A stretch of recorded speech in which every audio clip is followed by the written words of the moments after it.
HarperCollins presents The Showman, Inside the Invasion That Shook the World and Made a Leader of Volodymyr Zelensky by Simon Shuster. Read by Daniel Gamburg. A note before we begin. Don't forget to download the accompanying enhancement PDF from your audiobook provider. It contains maps and source information. To Nina and Marie. Prologue. On the night we first met, backstage at his comedy show in the spring of 2019, Volodymyr Zelensky looked more scared than I would see him for a while. It wasn't only stage fright, which often made him jittery before a performance. He looked half-mute with fear that night. His lip clenched in his teeth, his eyes fixed on the floor as he paced around in his tuxedo, oblivious to the noise and the people around him.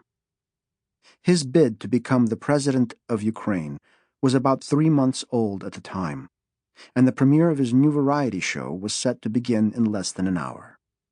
Zelensky would play the lead role, the ringmaster in his peculiar brand of vaudeville, and millions of people would watch the broadcast on television, his medium of choice. For the live event inside the Palace of Ukraine, the biggest concert hall in Kiev, the good seats sold for more than the average Ukrainian earns in a month, and the entrance was mobbed when I arrived. It wasn't only Kiev's high society waiting at the metal detectors to get inside. There were plenty of retirees, hipsters, and office workers, young couples on expensive dates, the full range of the middle class that had formed in Ukraine since the collapse of the Soviet Union. They were all Zelensky's fans. Soon they would become his voters. At the front of the crowd, one of his media advisors, Olha Rudenka, who would ride Zelensky's coattails into Parliament that summer, pulled me through the door and showed me the way to get backstage, where the performers were already in costume. A few looked familiar from their movies, though it was hard to recognize anyone among the mass of producers and backup dancers. The actors jostling near the entrance to the stage, the makeup artists and the lighting techs, the choir of girls with crimped hair and white dresses. The older members of the troupe knew not to bother the star before showtime. "Give him a minute," Rudanka said when she saw me sidling up to Zelensky. "I'll introduce you when it's over."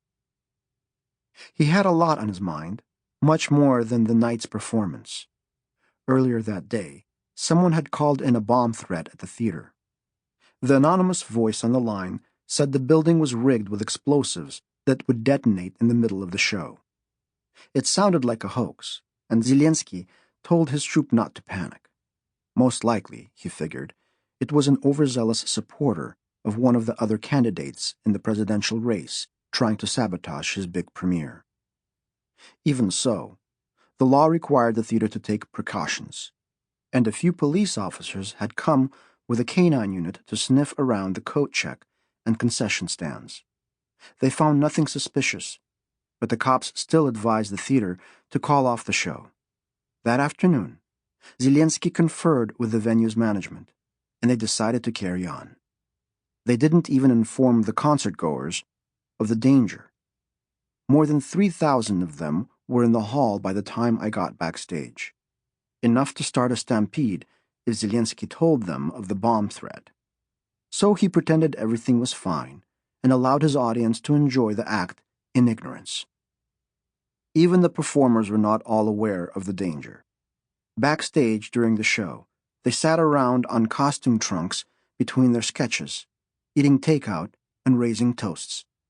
A handful of them had been performing with Zelensky for decades, and this would be his last big show before the elections pulled him through the looking glass from satire into politics.